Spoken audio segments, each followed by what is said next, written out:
जी ये है जी आज की हमारी सरप्राइज छतरी। ये बारिश में नहाने के लिए है, इसमें बारिश नहीं आता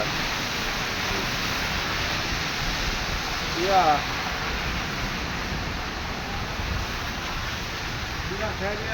मदीना मुनव्वरा में बारिश बहुत तेज़ हो गई है, इसलिए मैं ये लेके आया हूँ ताकि सर पे बारिश ना आए।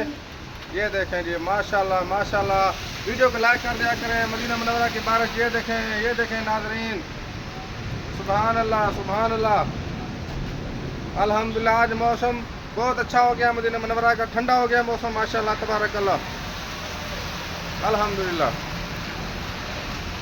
ये देखें मौसम।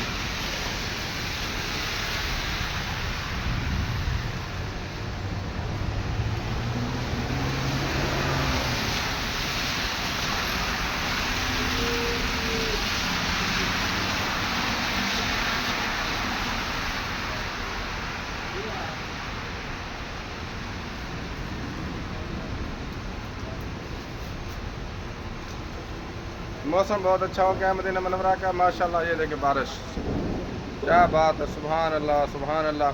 रहमत बरस रही है मोहम्मद के शहर में, और अल्लाह ताला आप सबको मदीना दिखाए, मक्का दिखाए। आमीन सुम्मा आमीन। आज मौसम बहुत मज़े का हो गया माशाल्लाह, ठंडा मौसम हो गया है। सुभान अल्लाह सुभान अल्लाह। इंशाल्लाह मिलते हैं अगली वीडियो में, तब तक के लिए अल्लाह हाफ़िज़। अस्सलाम वालेकुम व रहमतुल्लाहि व बरकातुहू।